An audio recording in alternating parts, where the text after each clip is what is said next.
माई बाप, संघर्ष तब तक करो जब तक निष्कर्ष ना निकले। धन्य है माता सबरी, संघर्ष किया, निष्कर्ष निकला क्या?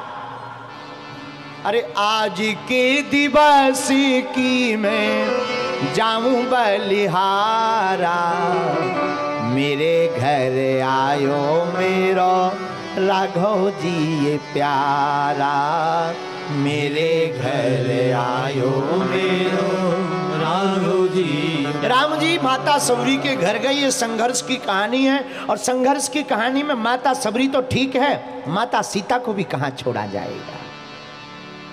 और हमने 3 दिन की कथा एक चौपाई पर कहने का विचार किया, और चौपाई बड़ी अद्भुत। आचार्य जी, जनक सुता जग जननी जानकी, जनक सुता जग जननी जानकी। जनक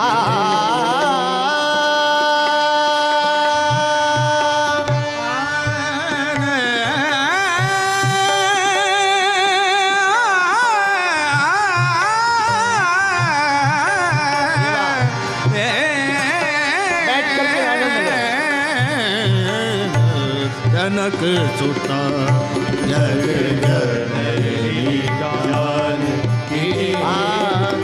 जनक सुता जग जननी जानकी, अतिशय प्रिय करुणा निधान की, अतिशय प्रिय करुणा निधान की, अतिशय प्रिय करुणा निधान की, अतिशय प्रिय करुणा निधान की, अतिशय प्रिय करुणा निधान की, अतिशय प्रिय करुणा निधान की। जनक सुता जग जननी जानकी, जनक सुता जग जननी जानकी, जनक सुता जग जननी जानकी, जनक सुता जग जननी जानकी, जनक सुता जग जननी जानकी, जनक सुता जग जननी जानकी। अतिशय प्रिय करुणा की।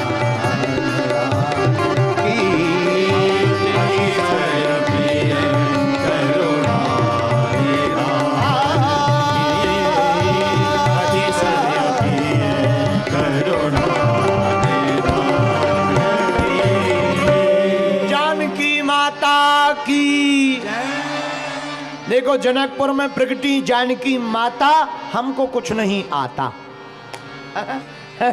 धन्य है श्री जानकी माता।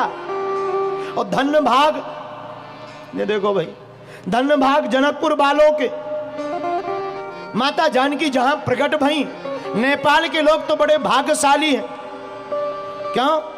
देखो जानकी जी का जीवन इतना उज्जवल है, इतना महान है कि पूरी दुनिया की जितनी माताएं हैं, माता जानकी जी के चरित्र से अपने आप को भी उज्जवल कर सकती हैं। धन्य है माता जानकी। ऐसी माता जानकी जिनका जन्म जनकपुर में हुआ, जनक के घर पर, जनक सुता जग जननी जानकी पूरी दुनिया की माता बनी। और यहां ही नहीं, पिए ही की सिए जान निहारी। रामायण में वर्णन आया, जब राम जी बन गए तो केवट के साथ नाव से पार गए। राम जी ने मन में सोचा केवट को कुछ देना चाहिए, पर दें क्या? ये होती है देखो धर्म पत्नी। धर्म पत्नी का मतलब ही है जो पति को पतन से बचाए। पत्नी का मतलब क्या? जो पति को पतन से बचाए वो है पत्नी। अब आजकल चल गई अंग्रेजी में वाइफ।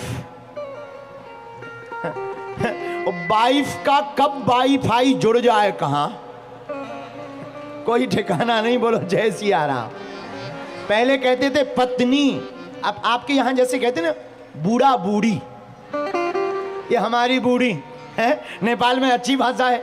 हमारी यहाँ वृद्धों को बूढ़ा बूढ़ी कहते। नेपाल में पति पत्नी दोनों एक दूसरे को, पति को बूढ़ा, पत्नी को बूढ़ी है। आजकल हम भी नेपाली सीख रहे हैं।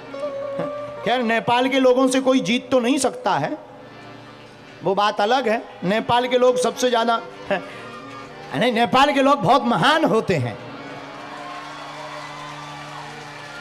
एक बार स्वामी जी क्या हुआ, भूकंप आया। भूकंप, नेपाल के 2 लोग थे, एक का नाम चंगीलाल, एक का नाम मंगीलाल। चंगीलाल मंगीलाल काठमांडू के कमरे में लेटे थे, भूकंप आया। दूसरा बोला जाग जाग जाग, देख भूकंप आया। दूसरा बोला चुप हो जा, सो जा, मकान गिरेगा तो कौन अपना है, किराए का है। ऐसे महान लोग होते हैं नेपाल के। बोलो जय सिया राम, जोर से बोलो और जोर से बोलो। अच्छा, दुकान, हम रास्ते में चले आ रहे थे, हमें रास्ते में मिला भरतपुर रेलवे एयरपोर्ट। भरतपुर से आगे चले तो स्थान मिला, शायद चितवन है, चितवन ही था। चितवन की एक दुकान का काल्पनिक चर्चा है, काल्पनिक, वास्तविक नहीं, काल्पनिक। चितवन की एक दुकान पर लिखा था हमें नौकर चाहिए, लेकिन नोट शुगर अनिवार्य है। नौकर चाहिए पर उसे डायबिटीज की बीमारी होनी चाहिए। हमने गाड़ी रोकी, हमने कहा भैया तुम्हें नौकर तो चाहिए पर डायबिटीज की बीमारी वाला क्यों? बोले दरअसल हमारी जो है मिठाई की दुकान है। ऐसे प्रतिभाशाली लोग नेपाल में रहते हैं, ऐसे महान लोग नेपाल में रहते हैं, उनमें एक तुम भी हो। लेकिन हम ये नहीं बताएंगे कि शाश्वत धाम के आसपास भी ऐसे रहते हैं, ऐसा नहीं बोलेंगे, क्योंकि अभी हमें कल तक रहना है और साकुशल भारत भी तो जाना है। नहीं तो माताजी कहेंगी ये हाथ पांव कहां से तुड़वा कर आए हो, है? और अभी हमको पराए घर भी तो जाना है, समझ जाओ। जय जय सीताराम, जोर से बोलो। तो जनक सुता जग जननी जानकी, धन्य है माता जानकी, इनका चरित्र कितना उज्जवल। केवट के पास राम जी गए, नाव पर बैठे, पार भय। राम जी केवट को कुछ देना चाहते हैं पर हाथ में कुछ है नहीं। जानकी जी की तरफ देखा, ये होती है देखो पत्नी। पियहि की सिय जानन हारी, मन मुदिरी मन मुदित उतारी। अपने हाथ की मुद्री ली, उतार। राम जी, प्रभु प्राणनाथ, आपके उस हाथ में नहीं है कुछ तो क्या हुआ? इस हाथ में तो है। जब हमारे पिता ने कन्यादान दिया तो हमारा हाथ तुम्हारे हाथ पर रख दिया, तो इस हाथ में तो है कुछ। अच्छा देखो, ये जानकी जी है। और कोई बूढ़ी होती तो पता है, पति अगर मांगता कि कुछ दो, ये अंगूठी दे दो, है सब तो बर्बाद कर दिया, अब अंगूठी बची, वो और खा लो। जिंदगी भर केवल लेना ही लेना सीखा, आज तक लिबवाया तो कुछ है नहीं। और कोई होता तो ऐसे बोलता, थोड़ा ठीक ठाक होती तो यही कहती, प्राण खा लो, मुद्री बची, अंगूठी बची, यही और खा लो, भाड़ में जाओ।